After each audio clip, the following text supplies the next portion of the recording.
Hello, everyone. Welcome back to the Karak with Mehreen show. I'm so excited about today's guest. She is a legendary woman because she is the mastermind behind one of UAE's biggest and most leading lifestyle exhibitions called Numaish. To all the South Asian women in the UAE listening, you know what I'm talking about. Her mission is to empower women and to empower our heritage and to empower South Asian designers. She's worked with over 2,000 designers and have given them a platform and a name. She's creating a legacy. Let me please welcome Manisha Chhabra. Hi, Marine. How are you? I'm great. I'm so excited that you're here. I mean, I was mentioning this to you before as well. I was like, I don't even need to prepare because this is gonna go so well. Like, it's so easy to talk to you. So I was very excited about this episode. Yeah, actually, I'm also very excited to talk about, Numaish as a brand, which is a decade-old brand, and excited to being here. And this is my first podcast for the record, and I think I'm honored to do it with you. Oh, I love to see young, new talent coming up, and I'm really excited and waiting for the show to go on. Yes, I'm really excited as well, and I think we should just get right into it. I would love to know more about Numaish. Like, how did it start? What is the story behind it? What inspired you to, make this happen? Marine, I was a working professional. I worked with banks and a lot of other FMCG companies, semi-government organizations, and suddenly I gave it all up and I said, let me do something on my own. Wow Marketing, my company, was formed because I thought I needed the wow factor. So we got wow Marketing into play. And I had an opportunity to market an exhibition from India. And that gave me that entry into the world of creativity, innovation, designers, which I was aware of, but it was a different ball game now. So it gave me a good insight into their lives. And we did the marketing for them. And then I realized there's a lot of potential. Dubai did not have any exhibitions at that time. We're talking about 2012. Wow. And we realized, okay, I think there is a chance. Let's push it further. So we started with around 17 designers. And now we have around more than 130 designers in a show.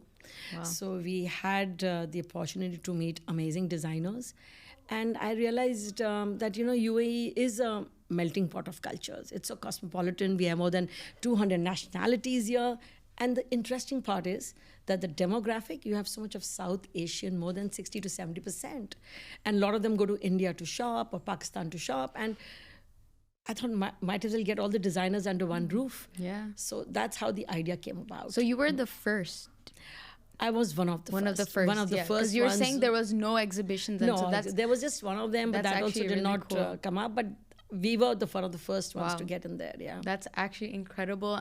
It's so cool to hear a story of a businesswoman. Like, it's like a cherry on top. The fact that you're like, it's such to see an empowered South Asian women creating something that's one of the first. Like, you're literally building a legacy. So that's so cool. Yeah, actually, I am building a legacy, and I feel hopefully my daughter takes on with it later. But yes, and I think the whole thing started was that when we saw new designers coming in, and when we actually started it, people would say, Manisha, I don't think it's going to work because, India and Pakistan is just 2.5, 3 hours away, and I can just fly down and pick up. And I said, okay. So that was a little bit of discouragement initially, but then I realized that let me get the designers in, then let's see. Let's try it out. Let's try it out. So it really actually worked, because if you are Marine going back home, you are not going to spend time shopping, and traffic challenges, things as designers are all over the countries, right? You just go to meet family and you have your own personal financial commitments, and you don't want to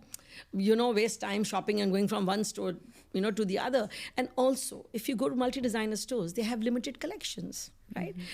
So we said, okay, but now after 10 years, after a decade, I would say, people actually feel they only say we shop only at exhibitions now. We don't shop when we go back home. Would say that. Remember we were discussing that, and you said that your mom will say that. And that's how it's worked. People don't shop when they go back home anymore. Which is great. Yeah. Because, I can get you designers from anywhere across your country where you can't go to different corners of the country. And right? you've created a kind of convenience, and since people have experienced this kind of convenience, they can't go back now. You know what I mean? Yeah. Like now that you've created this, this chance, that this platform, that, oh, we have all these designers here, maybe 30-minute drive. Why would anyone want to go back now? Yeah, and they're ready to send it to you. They're ready to customize for you. And you know what? I think the best part is they actually get to meet the designer. Yeah, that's true. That's a very good point. They Yeah. actually get to meet the designer because they get styled by them, right? Yeah. So, there are such good designers who are well known, who dress up celebrities.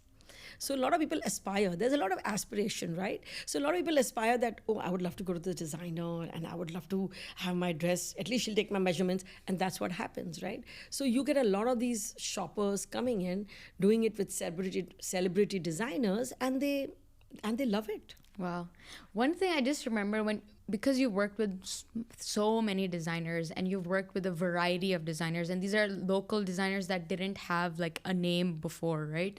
And you've kind of given them that UAE market, that platform, right? Yeah, that's right. When you were working with these designers, did they face any type of challenges that made it difficult for them to be a designer? Like, do you think in general it's difficult in South Asia for these aspirational people to become designers? Yes, it is. I think it is difficult because there is whole, what do you would say? There's this whole section of people who copy their designs. So for a designer to hold fort, they have to keep on innovating, keep on creating, keep on coming up with new ideas, right? So it gets very challenging for them because there are too many copies happening and there are so many designers in the market. But it's amazing to see people now going from traditional wear. When I started, it was only traditional wear.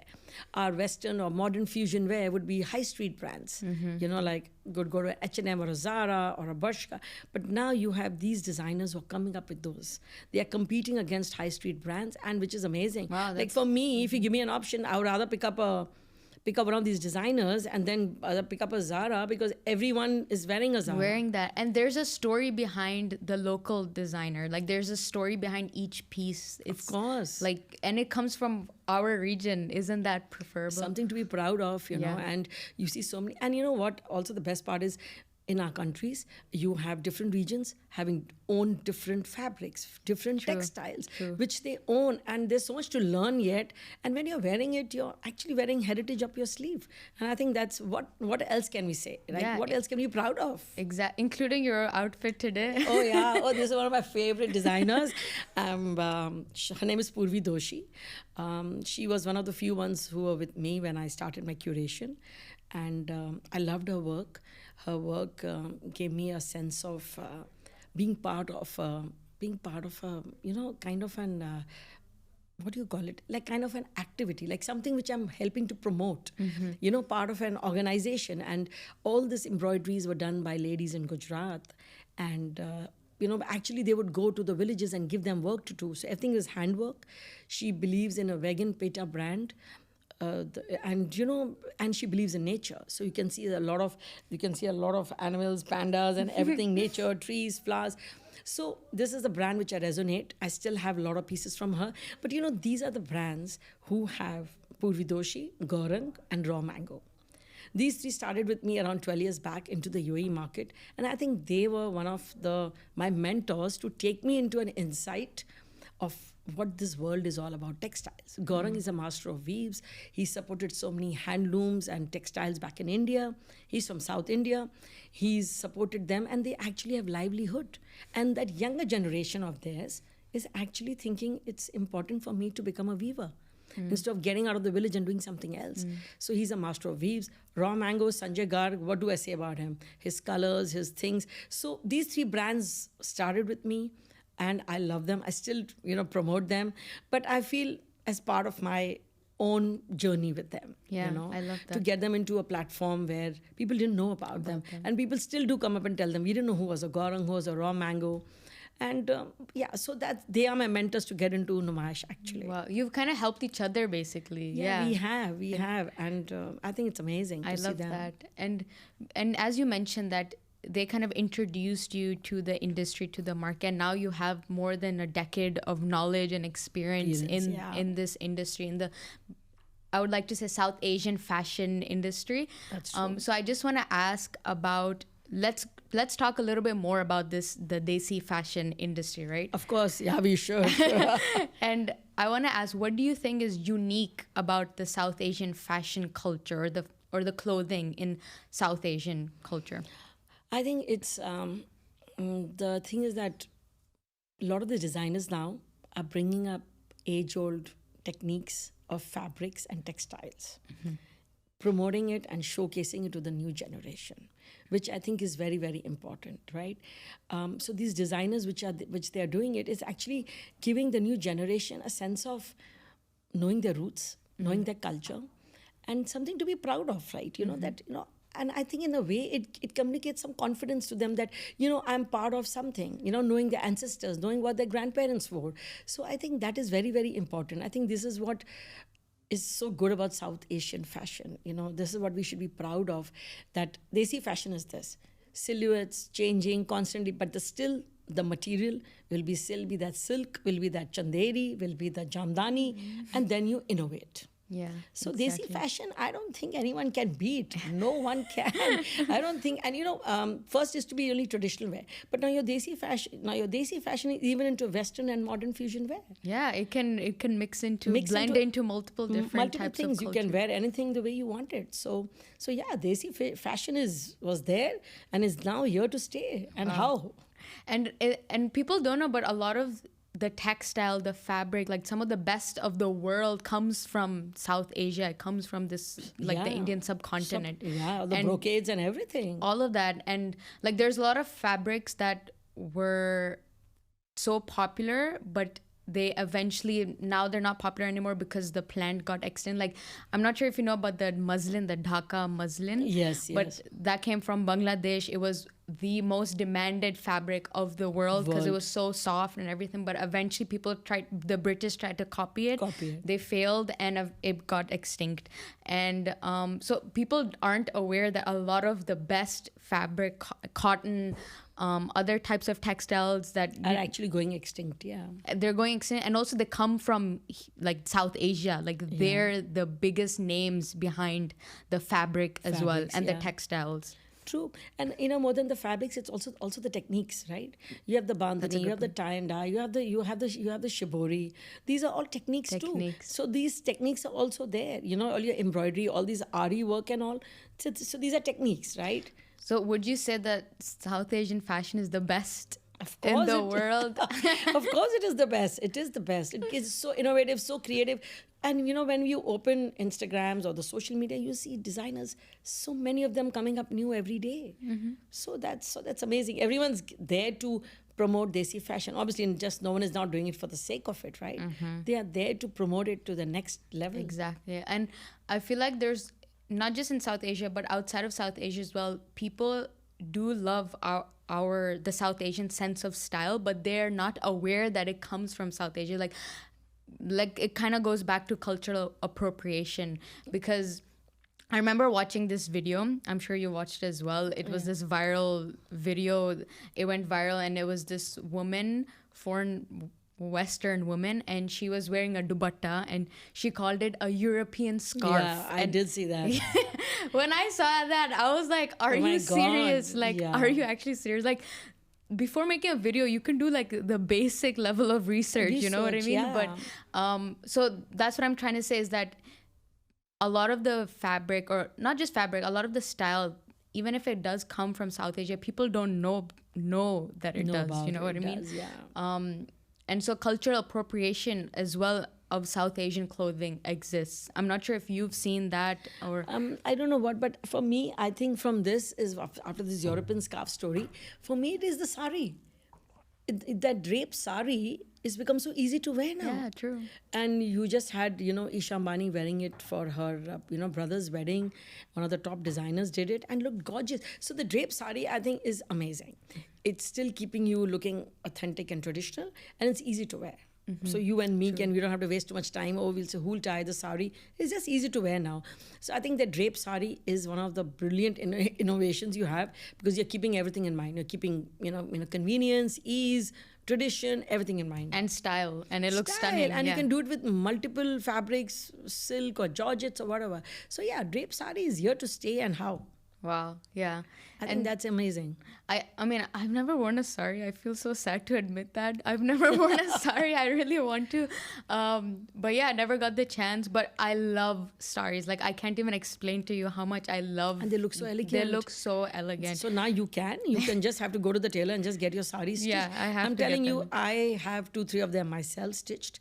But it's so easy to wear. And it's timeless, right? It's timeless, yeah. Yeah. It's so easy to wear. So yeah, I think sari is here to stay. For sure, yeah. sure, I think, and that's a good example of like a kind of a South Asian piece that is accessible to all types of cultures. Like, I feel like people outside of South Asia as well love the sari. Love it. You know what I Love mean? it. Like, they all when they think of South Asian fashion, I think people Sari is the always think first of one the which sari. comes up. That's true. Actually. I think when they think of South Asian, it's always a sari which comes up Yeah, as a that is- traditional wear.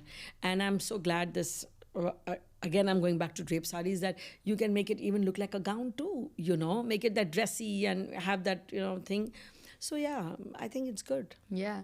And so that's about South Asian fashion. And I feel like there's so much beauty in it.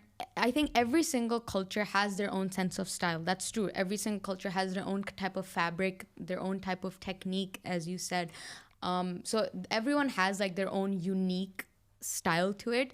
And like that, South Asia also has its own unique style to it. But I'm biased, but I just feel like South Asian clothing is so unmatched. It's not just the fabric, as you said, it's the technique. It's the colors. Like, I love how colorful our clothing is. It's beautiful. always like, it's just bright. Bright. You It's know what I just mean? there. Yeah. It's just I don't think there, I've seen that brightness elsewhere. You know what I anywhere. mean? Yeah.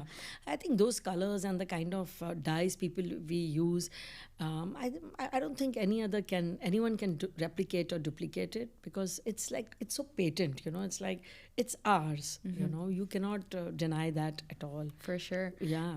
And one thing that comes to mind when we talk about the fashion industry, not just clothing, but jewelry as well. I know this is, I mean, you would love to talk more about clothing, but I just want to get your No, opinion we should talk about jewelry, because Okay, that is perfect. important part of it, because that's how you will completely style your look. Exactly. Jewelry and accessories are an important part. Obviously, fine jewelry, real jewelry is there, but obviously fashion jewelry is picked up into another level altogether. Destination jewelry. I used to have a brand called Art Carrot who comes to us, who does exclusive shows. A 35-year-old brand, and when she started this 35 years back, her name is Asha Kamal Modi, and when she started it, I remember her son telling me her family used to say, it's not going to work. That time, it's not going to work, and she kept at it, and today people are only wearing destination jewelry. Wow. So fashion jewelry also is another important component of a styling look and feel. You can't travel with real jewelry anymore. So yeah, jewelry, fashion jewelry, and people have gone various styles. You have modern, you have the traditional typical ones which you wear at weddings and functions or at festivals, and then you have the modern ones. They're so beautiful. Different variety. But one thing about jewelry is, like, I feel like South Asian, they put such a huge emphasis on jewelry, like no other culture, I feel like. Why do you think that is? Why do you think jewelry is such an intrinsic part of our culture? I think, if I may think like this, I think jewelry was mainly given during weddings. Mm-hmm. Parents gave it to their daughters, gave it to their daughter-in-laws. It was like an asset, which you pass on to generations. And we'll always call people saying, oh, I'm wearing an heirloom jewelry, right? Okay. So jewelry, I think, was always an important part of our South Asian culture. It was, I think, kept people into a strata of society too. Right, True. How big the piece is, or how small the piece is, or what is the quality of the jewelry. So I think it was passed on as an asset, and that asset, that accumulation of assets became such a thing that jewelry became a part of your life. I mean, I think I think it's the most important accessories you have. And as you said, our clothes are so beautiful and diverse. So that jewelry was definitely a part, of it. Part yeah. of it. Yeah. I think that's one of the reasons that jewelry is really taken thing, because during weddings and functions, we were supposed to dress up. We were supposed to deck up, right? And we still are. Like, we cannot go not wearing jewelry to a function. Can you imagine, Marion, if you go to a function and not My wear mom jewelry? would kill me. Exactly. My mom would kill me too. Now also, oh, why are you not wearing this? Why are you not wearing that, right? So I think it's that thing which is passed on from generation to generation. And we would like to pass on to the next generation, but I don't think they're interested. No, you don't?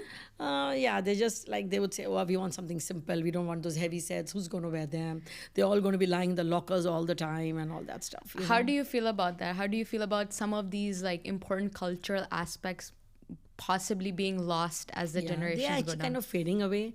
But, I think as parents, we still give it to our children.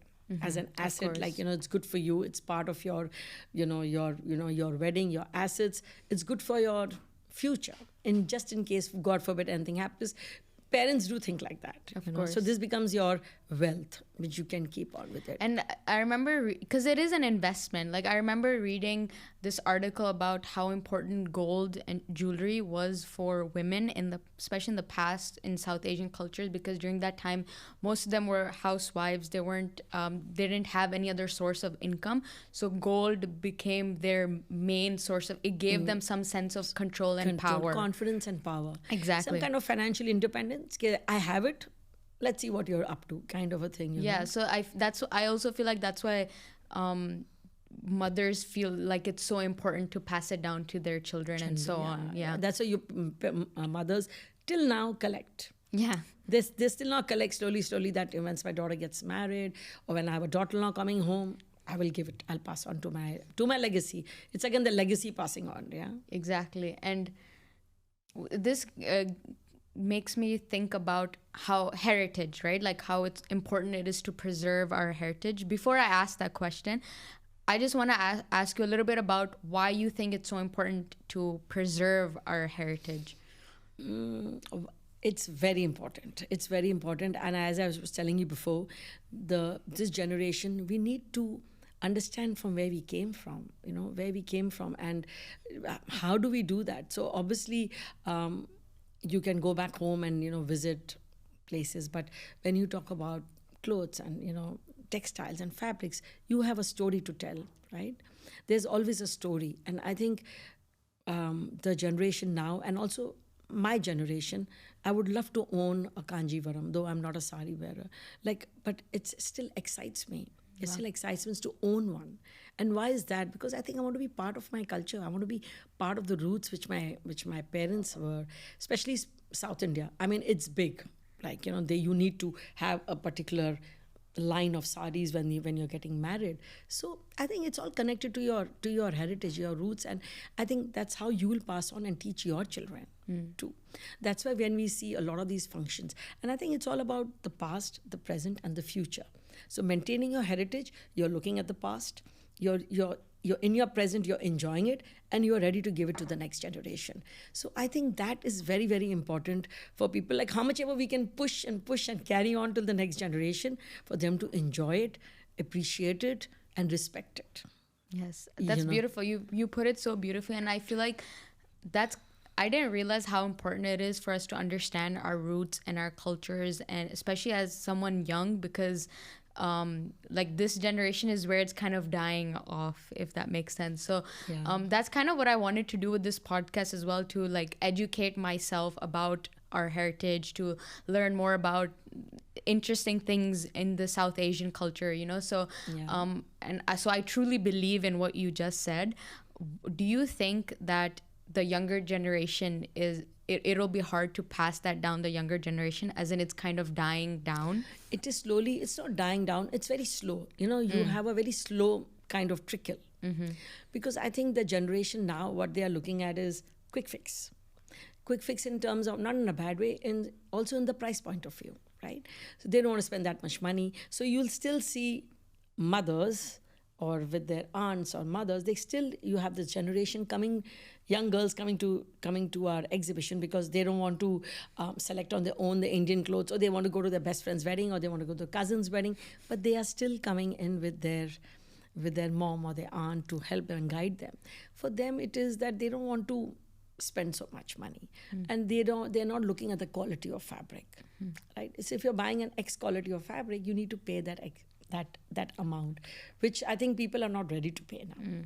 And also, I feel like they don't understand that the quality of fabric, as you just Yeah. said. Like, I feel like for me, why I go with my mother for shopping is because I genuinely don't understand the cloth. Like, I don't understand that, oh, this is actually like really good cloth compared no, to and others. you will tell your mom, why do you think I need to pay this kind of money? Like, mom, it's okay, leave it. We will pick up something else. So that's one of the reasons you feel that heritage is there, and you want to pass it on, and it's a pushy. That's why you have a lot of designers in India, as I told you, Gaurang and Raw Mango. They are still keeping that fire alive, right? They're still pushing it. But I still feel a generation will only buy it. Then the next generation, you will pass it on to them, but you're holding on to it. Exactly. Okay, guys, please trickling it, please understand it, but beyond continue a point, it, beyond a point, you will not be able to push it.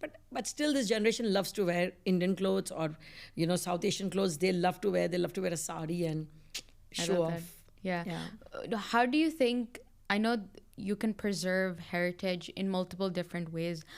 What do you think is an important way for people to learn about their heritage or preserve their heritage? Like, what should people be doing? Like, a lot of people, there are a lot of exhibitions and all, but I don't know if people will have that kind of interest to do that. So I know a lot of my designers. I had done a show in Singapore in Numaish quite a few years back, and Gaurang was one of my. I'm going back to him. He was one of our designers who took part in the show, and we actually did a workshop in the Heritage Cultural Center in Singapore. Oh, wow. Where we invited ladies to come, and he was actually explaining the process. Wow. You know, so that was interesting. So somewhere it has to be educational now. Yeah. And you have to have an interest about it, and I think the interest will only come through fashion. If you go back, it's going to come back to fashion. Like today, if I'm going to wear something, I'll say, oh, what is the feel? At least I will kind of Google about it and know about it. Because I feel like everyone in some way or the other is into fashion. Like, of course, everyone wears clothes, so like everyone, that's something that's the most accessible thing to all to types open of your people. window for kind of to kind of educate. I think that that's could be the a best bridge. window. Yeah. And if people are interested, they can get into workshops and all that, and do that. But yeah, it has to be interest. You have to have a passion for it. You have to have an interest for it. For sure. Yeah. And so one of the other missions that you had that you speak so passionately about is empowering women. So one was heritage and one was women. So why do you think that is? I know it's such a like basic question, but it's so important to ask. People feel it's cliche. Yeah. So basically, Marine, Numaish was built on three pillars, I would say, and it was built on empowering women. More than empowering women, yes, but women entrepreneurship and finding new talent and trying to get people know about our heritage, our handlooms and textiles, have some knowledge of it, so that was the three pillars. So we are doing for handlooms and textiles. Women entrepreneurship, interestingly, 95% of the women who come in and exhibit with us, they're actually women. And the interesting part is that they have their husbands, their brothers, their uncles, their family supporting them, which is great. It's good to see that. And I think women are just getting out there and feel that they have the creativity. And, interestingly, Marine, they're coming out from all age groups. Oh. It's not that you are 25, 26, you're starting out. No, you have women or, young women coming out from 25, 26 up to the age of 55, 60. Wow. Someone I know who's a very senior couple, they run a brand of chicken curry. The couple must be 65, 70, but they still come and exhibit because they are passionate about the chicken curry work. So you will see, interestingly, women coming out from every age group, every demographic, and every corner of South Asia. They want to come out and showcase that they want to do it. And I think it's interesting. It gives them sense of self-confidence, obviously. And I think it gives them independence. And independence is power. Financial truly is. independence is power. Do They you get the power. do you think every woman should be financially independent? Of course. Oh my God, yes. I think that kind of power you taste when you're financially independent, nothing can beat that. Why is that power. important? It is, to be financially independent is that you have the power to do what you want to do. I'm not saying in a bad way, go crazy, but you have the power to take your own decisions, your own calls, what you want to do. It's not necessarily spending the money. It's a power. You earn respect from your peers, from your family, from your close families, your children, and also your children learn from you, right? So when you see your mother working or your aunt working, and I've seen that in a lot of things. I've seen that in my own daughter, that she sometimes when she does a particular thing at work, she remembers back and she says, that's how my mom did it. And she would say that. So this is closely, I'm saying that that's how people learn. And she knows that you have to be financially independent. So, and I think it's power. It's just simple power which you need to have to enjoy and sustain yourself and earn. You will get respect. Trust me, from everybody. Yeah. Walk in a room and you'll get respect. I think I completely agree with what you said. And I think that whenever we use the term independence, that like it gives us independence, there is a negative connotation to it, because a lot of people perceive that as, oh, you just want to be free, you want to like do whatever you want, you go like, I don't know, party or whatever, you want to travel wherever you want. Like that's not what I mean. That doesn't mean I don't want to be family oriented. That doesn't mean I want to take care of I don't want to take care of. It means all of those things, that I do want to be with my family. I do want to do all these things, but I also want to be able to make my own decisions, to have some sense of control, which is important for every individual. And it's also mentally good for you, right? Exactly. It's more than that financial money, it's mentally, it's so good for you. You have a sense of confidence, and you can do other things because you have got this confidence. Now I can do so much other things with myself. Exactly. Take care of yourself. Go and join gym. Become healthy. Whatever. Do your meditation. Whatever. I love that. Yeah. So I think financial independence is very important for a woman, and everyone should just aim for it. Start small, but do it. Coming back to women entrepreneurship, entrepreneurs in our exhibitions. It's so amazing to see them. I think I feel a sense of happiness and pride seeing them coming. I have a designer who comes in the same morning of my show. She's a lady who's almost 55, 60. She travels from Delhi. She comes, sets up her shop, sells for the 2 days, and she goes up. So she just stays one night and she goes to the next place. So it's not that it's just that whole energy. I love that whole energy. She'll come and pray in the morning and she will do it. It's a whole thing of getting out there, doing business, going to the next one, That shows that there's no lack of energy or passion or innovation or creativity in our region. There's a lot of it. It's just creating a platform to showcase that. Yeah, we are actually creating a platform to showcase them, and also exhibitions now per se have become retail stores. So a lot of women entrepreneurs who cannot afford to open their own overheads, or they don't want to get into that kind of a business model, they will go exhibition to exhibition. So for them, we are creating retail stores for them. Wow. Yeah. Which is just amazing for them. Yeah. I love that. And so just referring back to the thing you mentioned about women entrepreneurship, right? Do you think there's not enough of that in our region right now? Like, do you think there's still something missing to ensure that more women are empowered to become entrepreneurs? I think the women are getting out there. They are. You'll have a designer. Interestingly, what happens is sometimes the person who's participating is not a designer himself or is not herself, but she is trying to curate it from suppliers back home, and she presents it to you. Got it. So that is pure business. Yeah, that's pure business, which is okay. As long as the curation is good and the price points are great, it is good. It is going to work. So I think women should just get out there and just do it. But yes, there is a small gap where still the next step needs to be taken. My thought was that they have family commitments. Yeah, they have young kids. So but that's natural. That's not bad. It's just that then you have your family supporting. I have another jewelry designer who's got twins, who comes in the morning flight and goes back in the evening Wow. flight. That's Back to her kids. That's intense. And yeah. that too, coming in from Delhi, taking a 3.5, 4 hours flight. But yes, and why is she doing that? Because obviously she wants to be in the business and she wants to earn money, obviously. Yeah. So, but she's got family support, right? So you have such families too. So women want to get out there, but you have your limitations, which is understandable. You cannot throw so many boundaries away. It's, right? I guess, working with the constraints that you have, like trying to make the most of it. Yeah. I think I do think that a lot of people aren't lucky enough to have that kind of support. You know, there are still a lot of women who unfortunately don't have that. I don't know what is the best advice to give, you know, to those women in those type of circumstances or scenarios. Yeah, you know, if you have constraints like this, my advice is you have online. You have your social media. You have an online. I know a lot of people who have started selling online. The world is right out there, right? So you start small. And I think with every business, I think it's a learning for me, which I also started. You need to take baby steps.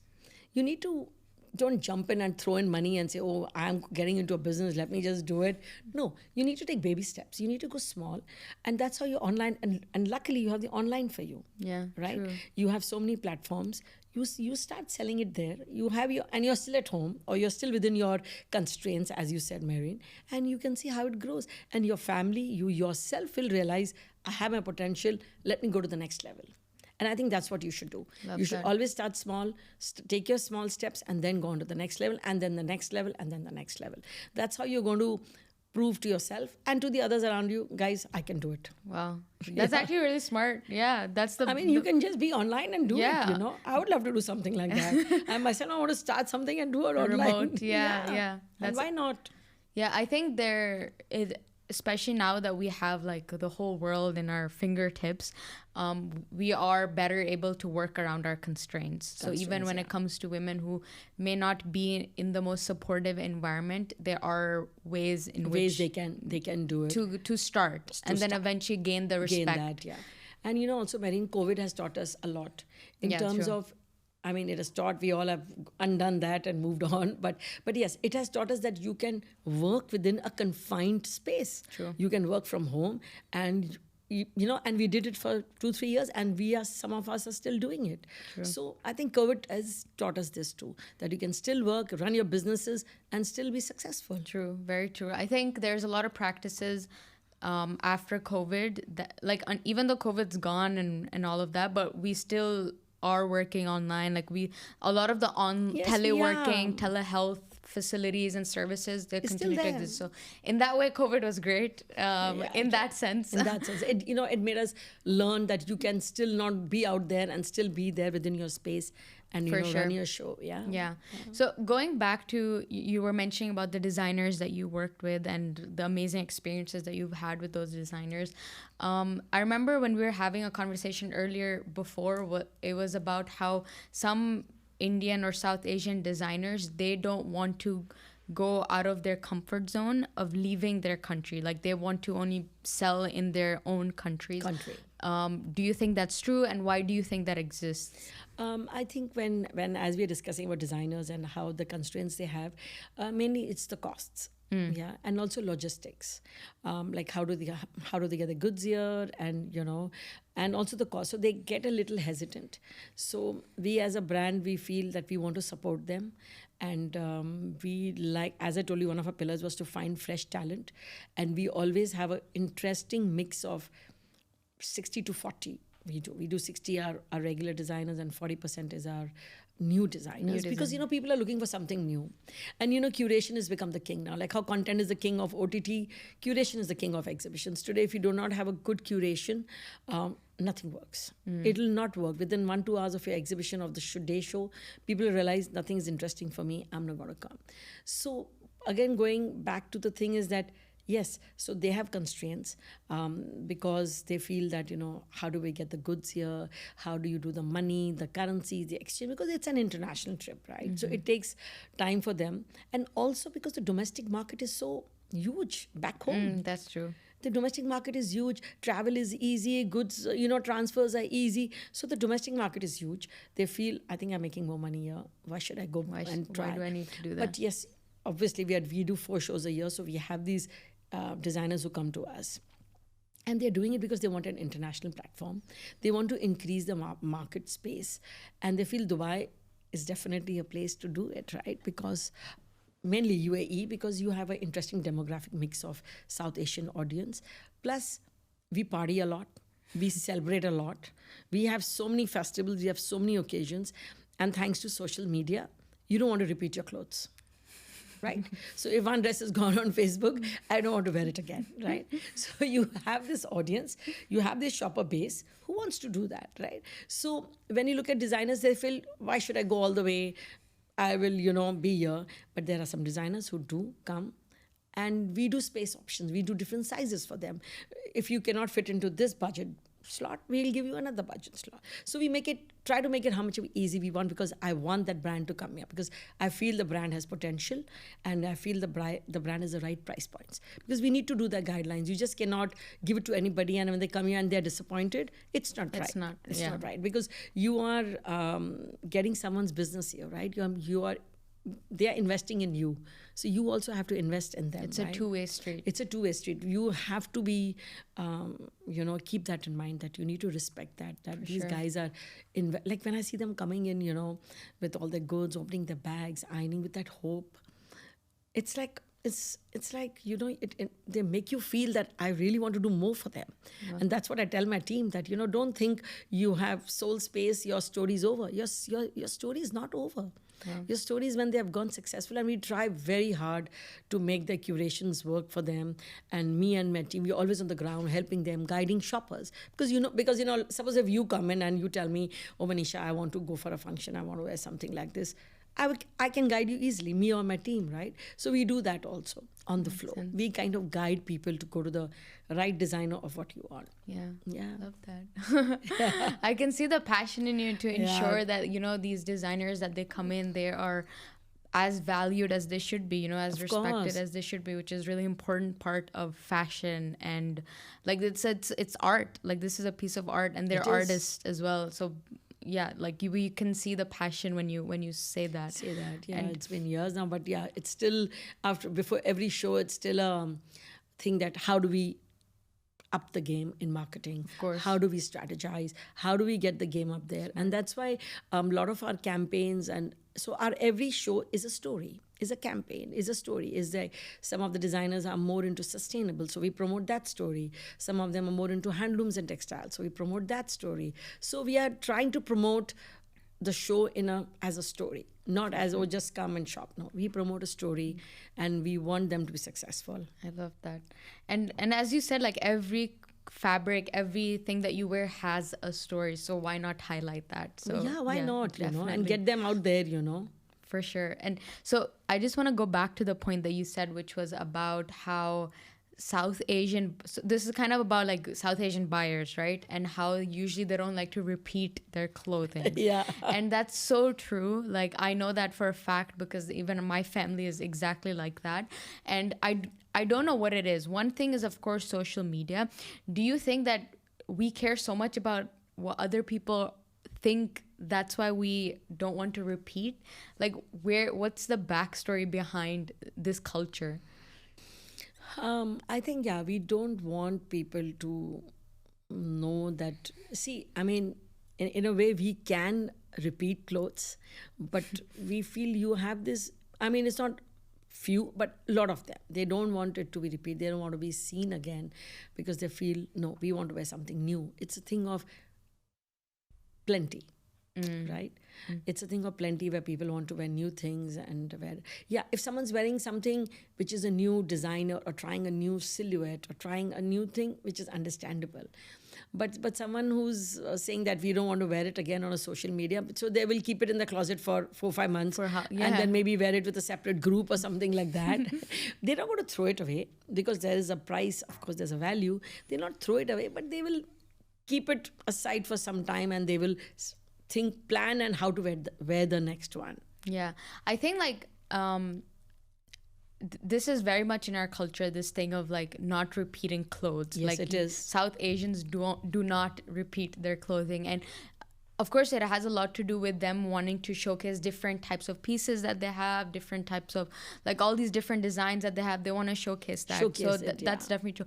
The only thing that I like is of concern is when you create this kind of a culture, then people who aren't able to afford it, they try to get loans to afford like new and different types of clothing.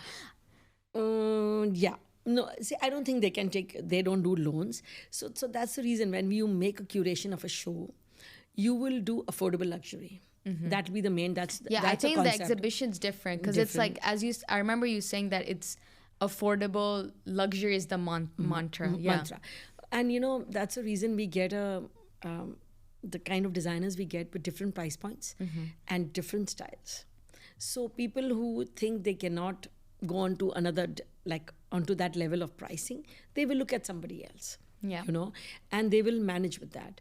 And also lately when you're going to any functions or any parties, wedding themes have become a big game now, right? You need to wear a particular color, you need to wear a particular thing. So that has also grown this industry. Right. Yeah. So that people, I have to go for a wedding, I have to wear pink. And we always have events in our lives. Like always. There will always be an event. You will always have 4-5 weddings lined up for the next 6 months, right? And everyone has a different theme. Or you'll have same friends coming or same family coming. You don't want to repeat it, right? You don't want to. So that's the reason when we do curation, we do the mix. Do the mix. So we do designers who's got good quality products, but the price points are not crazy or not high. So we do different, right? For sure. I think I was generally talking about like cultural tradition, not about the buyers that would come to the exhibition, because I feel like in the exhibition it's quite different because you have that variety as you were referring to, and the type of buyers that would come in would be different. I guess I was just talking like as a cultural tradition, you know what I mean? But yeah, I think that's the beauty of having an exhibition. One quick question that I had was about how was it like starting it in the UAE? Like, how was it easy to be like one of the first person to start an exhibition here in Dubai? How was that experience like here in this country? In this country, it was pretty easy. I would not say the right word is easy. It was very convenient. Of course, you have the support of, you have the economic departments and you have other supports coming in from a government and procedure point of view. Yeah. You have that. That's not the problem. The problem initially, that's not a problem. It was a challenge. Getting designers to believe that you have a market which you want to explore. Initially, that was the biggest challenge to get the right kind of designers for that curation. You can pick up anyone and come, but that curation was a challenge initially. The shoppers, as I was mentioning to you earlier, they said, we can go to India or we can go to Pakistan and we can shop in 2.5 hours and come. That was the initial thing. Changing that mindset, I guess. Changing the mindset, changing the shopper's mindset. Yeah. And there's another angle to it, which good point you have raised. The shopper's mindset is that, am I paying more here? Oh, yeah. Because they're coming all the way from there. You are not. Because then everything went online, and I've had shoppers, you'll not believe it, they have been looking at one of the design outfits. They will go on the site and they will look at it online and see the price. Oh, yes. But I think that's sensible, right? I would do the same. I mean, it's sensible. And then they come to the designer and the designer is charging the same or maybe slightly less because they want to establish themselves in the brand in that region, in that market. Yeah. So that's the reason I feel that people should, understand that when you're coming and shopping, the prices will be the same. There'll be no change in the price point. So that was first one of the challenges of the prices. The second challenge was obviously the mindset that, am I getting the good product? Is he going to courier it to me? He's not going to courier it to me, and getting the right kind of designers. That was the initial.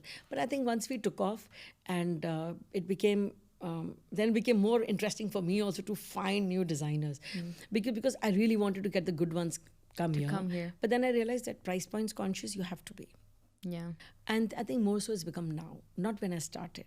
Oh, okay. Starting, it was all about getting those designers. I have heard about, for example, Raw Mango. Oh, wow, I can't get access. Because that time, Raw Mango only had one store in Delhi. He didn't have access. So for people to get that, so now also designers have opened more stores back home. Accessibility is high, but here that's what people had. That oh wow, I'm coming to see this designer. But now it is price point, big time. Now it's a very price conscious market for sure. So you need a good brand, and you need a good price. Affordable luxury, as That's you why said. affordable luxury comes into play. Yeah. But today, if you have a function in the family, you will come and buy and you spend that extra money. Yeah. Yeah, but if you have a wedding family and if you want to pick up like heavy, like a Sabyasachi or a Manish Malhotra, you're going to go back to India for sure. Yeah. So that means, based on what you're saying, is that starting in the UAE was a convenient location to start in, like convenient place to start in. Like starting a business here is it's a convenient process, It's if a you will. convenient process for So sure. the challenges were mostly figuring out the market, right? Yeah, figuring the market and also figuring out your product. If your product is not exciting, you'll never Of course, the you'll never product. pull that audience, right? Yeah. And also one more advantage we have because of the demographic. Again, we Yeah. have a huge South Asian, South so you Asian. knew that the shoppers are there. They just needed that little Yeah. push, Yeah, for to sure. come there. I wanted to dig in a little bit on your experiences with the different customers, like the South Asian customers that you had, because I think I'm not sure if I remember if most of all of your buyers are South Asians, or if there are some outside of South Asia as well. But I wanted, because I know the way South Asians buy is different from how other people would buy. So do you have, like, I don't know, different experiences amongst the two? There have been nothing like experiences as that, but yes, going to your first question, Marine, yes, we do have, and 10 to 15% of a different nationality. Okay, You yeah. have Western expats, Arab expats, and UAE nationals too. Interestingly, I had few Arab expats coming into my raw mango show, and they picked up saris and saris. I was wondering, what are they going to do with it? I was like, what's... So I took her on the side. I said, what are you planning to do? I was just actually curious, like, what's happening? She's saying, we're going to make abayas, we're going to make those, jalabias and wear it. I said, oh, wow. So again, so there was this attraction of that, fabric, something different. So we do get a mix of 10 to 15% of that audience coming in, because we do it in hotels. So you obviously have a lot of, guests who come in and they get all curious, what the hell is happening here, So they come in and shop. But mainly the predominant primary audience, yeah. and secondary is South Asian audiences, because they know the brands and they want to come and shop. But we are trying to attract more and more audiences for sure. We do. That's been our constant endeavor, to get more and more nationalities coming into the mix and shopping with us. That's awesome. And you just, that was an example proving the conversation we were having earlier about how the sari or the fabric is kind of wanted by other cultures, other people in other countries as well, because of the demand there is, And so, like, the example of the Arab expat coming in and buying it, sari, like, what's happening? Yeah, and they're not even making a sari, they're making a different piece for it. piece, Yeah. but they're using that fabric. And they actually knew how they're going to design it. Oh, wow. Yeah, like how... So that means they've done it before. They've done it before, exactly. It was so cool, It was really, really cool. Yeah, so you have these different kind of shoppers coming in and doing it, and if you, like, for some Western expats, if they don't understand, like, they'll pick up linens, they'll pick up linen shirts, or they'll pick up jewelry and accessories. Yeah, that's I guess easiest way to. Or they'll pick up buy jutis, them. for example. They feel it looks nice and looks nice, dressy it's and cultural. embellished. Yeah. Yeah, cool. That's what I think mean. a South Asian behavior is the best trait, is they love to bargain. Oh, that's a very good one. They love to bargain. They always want to have a good deal. I mean, for them, getting that good deal is amazing. So for them, bargaining is second nature. Yeah. Why do they love it so much? Because I think everyone likes to have a good deal, I think also you and me would like to have a good deal. But I think they love to bargain, because I think they feel that, especially during the ending hours. Oh, when it's about to close. When it's begin. But I think I think some designers who have that product, they will not do that, right? But then you'll have some designers saying that instead of me taking all my clothes back, maybe I can give them a small discount or something. But yeah, I think the main culture that we bargain a lot. A lot. I mean, that's in our genes, in our DNA, which you and me cannot do anything about it to change it. Yeah, and they love group shopping. Oh, interesting. Yeah, they love group shopping. A lot of people, I'll find very rare a solo shopper walking on the aisles of Numaish. Wow. You'll always see them in a group. Maybe aunties, mummies, uncles, dad. That's group true. of 3, 3, 4, 4, 4, 4. So that's a big thing. They love to shop together. Yeah. Maybe because if they want to look at for a special function, they want opinions. So for them, I think opinions are very important. I think they like to see that is it work. So you'll see outside trial rooms people commenting, okay, no, I think you should do this, I should do that, I should that. So that's one big thing about us. We do lots of bargaining and we do group shopping. Wow, that's actually a really good point. And the bargaining thing is so funny because I feel like even if South Asians, even if someone doesn't want to buy that item that you're bargaining for, they will still bargain just because they have fun doing it. That, can I get a good deal with that? Exactly, yeah. It's like a big high. Or a lot of them will come and tell me, Manisha, I think you know them. Why don't we get a discount out of it? I said, sorry. Then I disappear. I just disappear. I don't know them. I don't know them at all. Yeah. So but these are like interesting shoppers on the thing. And there's also because of sometimes we do get customer complaints on deliveries or something of the designers. So there's always two sides to the story. So that's why we become an important part. We just don't let it go away. And I think a lot of that one big culture is that they wanted, if it's been told on second, it has to come on second. And yes. That kind of a thing. We try to manage. Me and my team, we definitely try to manage because I think it's important to have that service delivery. We put our hands in it, Sari, because we don't know both the sides of the story. But yes, we do it. For sure. That's very important for us, for people to be happy. Perfect. So the time's almost about really? to end. Yeah, literally. Wow. That was really fast. I told you it goes by really quickly. Oh my God, really? Oh, wow, okay. But before we end, I just wanted to talk a little bit about the future plans of Numaish, the next steps. What's something exciting's happening? So, what's in store? Numaish, exciting is happening. It's always exciting happening at Numaish. Yes, of course. As I told you, with a lot of our marketing strategies are the key to our shows. We do a lot of activities, but we have a show coming up on the 21st and the 22nd of September. It's one of the biggest shows of the year because it's a festive edition. So we are looking at more than 100 designers coming for the show. And we have done an interesting curation, trying to do a modern fusion, traditional. But yeah, we are looking at announcing a very interesting loyalty program for this thing. We want people to, as I said, shop and fly. I think this is the first time I'm announcing it. We have tied up with Emirates Skywards. Yeah. That's so exciting. Yeah, getting out of me is like, should I say it was or no? bottled up. You're bottled like, when will it come out? Trying to get it out. So we are tying up with Emirates Skywards. Wow, that's amazing. So when you're shopping with Numaish, you can earn Skyward miles. Irrespective of whichever credit card you have, you just have to download the app. So not necessarily you need to have a Skyward Miles card. You can have any card and you can do that. We're going to begin the education process very soon. And so we are very, very excited about it. That's one of my highlights. So that's what it is all about Numaish. Congratulations. Thank that's you amazing. very much. I'm excited to shop and fly. Oh yeah, please. I'm waiting for you to come. And yeah, Numaish is, we do 4 big shows a year. We are looking at getting into niche products. Like we are thinking of our plans is now in the future to come up with a home and art show, because we feel we have had this category for long bottled up with us, and we do it as part of the bigger fashion lifestyle show. But now we are going to come up on a separate show because we think there is potential and people are really keen to set up homes and they want different things, and you have back home, you have such amazing stuff, and you want to Pieces. get them Yeah. here. Could be home decor, furnishings, anything to do with your home and art.